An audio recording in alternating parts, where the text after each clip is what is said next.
This is Kolkata TV's podcast news. আপনারা শুনছেন পডকা।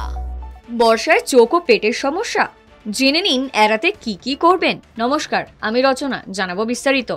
গ্রীষ্ম পেরিয়ে বর্ষার আগমন ঘটেছে। বর্ষা রানী যেমন গরম থেকে স্বস্তি দেয়, তেমনি বয়ে নিয়ে আসে নানা জীবাণু ঘটিত রোগ। পেটের সমস্যা তো বটেই, এমনকি বর্ষায় ক্ষতিগ্রস্ত হতে পারে চোখও। আর ঠিক সেই কারণেই প্রয়োজন চোখের যত্ন নেওয়া। এ ব্যাপারে সুপরামর্শ দিচ্ছেন দিশা আই হাসপাতালের নামী চক্ষু বিশেষজ্ঞ ডক্টর আদিত্য প্রধান। চলুন জেনে নেওয়া যাক কি কি সাবধানতা অবলম্বন করবেন এই বর্ষায়। ফুটানো ঠান্ডা বা ফিল্টার করা বোতলজাত জল, কাঁচা সবজি এড়িয়ে চলুন, ভাজা বা সেদ্ধ সবজি খান। রাস্তায় কাটা ফল বিক্রেতাদের কাছ থেকে ফল কেনা এড়িয়ে চলুন। প্রোবায়োটিক খাদ্য গ্রহণ করুন, যথেষ্ট জল খান এবং হাত পরিষ্কার রাখুন। টাটকা রান্না খাবার খান, ফোটানো ঠান্ডা জলে সবজি ভালো করে ধুয়ে নিন। শুনুন পডকা, রাত দিন 7 দিন।